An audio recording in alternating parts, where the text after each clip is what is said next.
Assalamualaikum warahmatullahi wabarakatuh. Alhamdulillah, alhamdulillahirabbil alamin. Wassalatu wassalamu ala asrofil anbiya'i wal mursalin wa ala alihi wa sahbihi ajmain. Perkenalkan, nama saya Nailan Hanafi. Saya dari kelas AKS 1D Fakultas PEBI. Saya dari Universitas Islam Negeri Sumatera Utara. Adapun saya di sini ingin merealisasi buku tentang hukum-hukum Islam atau fikih menurut Al-Quran yang ditulis oleh Muhammad Muslih MAG, yang diterbitkan di Jakarta Timur, Jalan Waru nomor 20B. Sekarang saya akan memperjelaskan sedikit tentang salat jamaah. Apabila dua orang salat bersama-sama dan salah satu di antara mereka mengikuti yang lain, tata cara salat kedua orang itu dinamakan salat jamaah. Orang yang diikuti dinamakan imam, sedangkan yang mengikuti di belakang dinamakan makmum. Salat jamaah ini adalah tuntunan agama kita. Sudah tentu mengajarkan kita bernilai ibadah.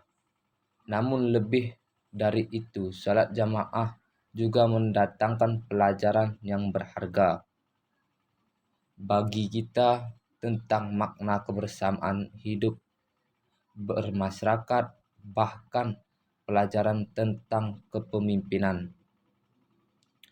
Bagaimana cara memimpin yang berhasil, atau bagaimana semestinya menjadi rakyat yang dipimpin. Semua pelajaran ini akan diperoleh jika kita melakukan salat jamaah dengan benar. Untuk itu, pada bab ini kita akan mempelajari tentang tata cara salat berjamaah dan hal-hal yang terkait dengannya. Antara lainnya tentang hukum salat jamaah, syarat menjadi imam dan makmum, tata cara membuat shaf atau baris, cara makmum yang ketinggalan atau masbuk, dan cara meningkatkan iman yang lupa. Dan salat berjamaah merupakan salah satu amal ibadah yang mengandung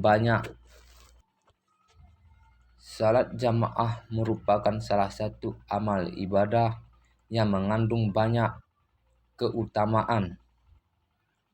Baginya mengerjakan, ia merupakan amal yang ditekankan oleh Rasulullah SAW. Sedangkan pentingnya salat berjamaah itu sehingga Rasulullah SAW memperingatkan dengan keras orang-orang yang tidak mengerjakannya.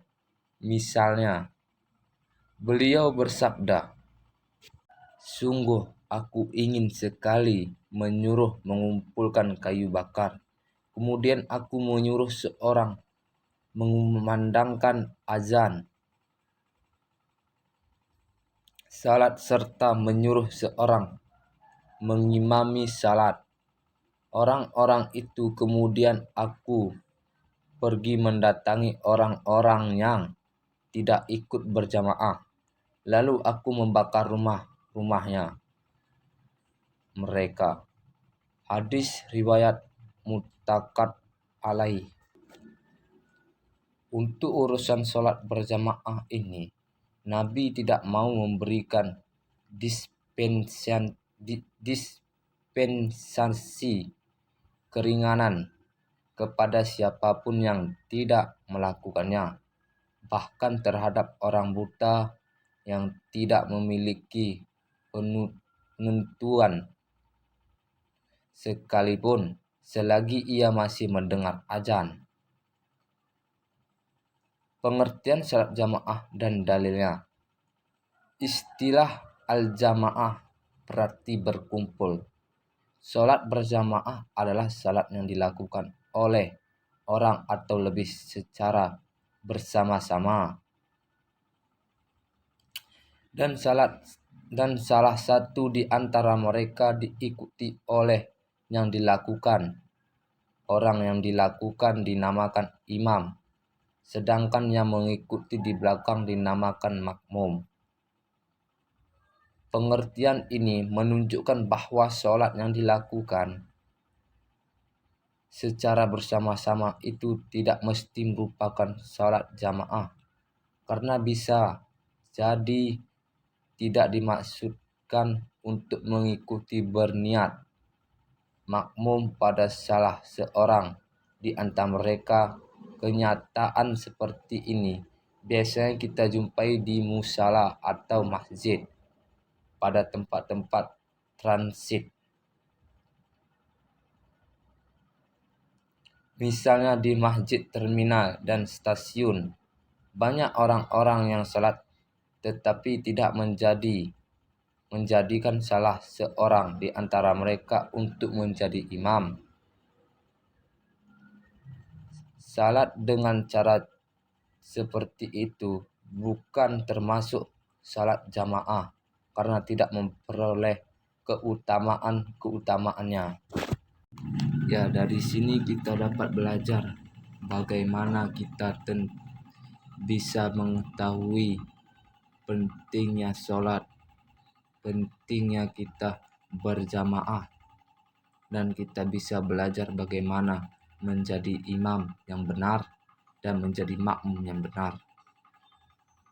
Sampai di sinilah pada hari ini saya merealisasikan tentang buku ini. Lebih kurangnya saya minta maaf. Wabillahi taufiq wal hidayah. Assalamualaikum warahmatullahi wabarakatuh.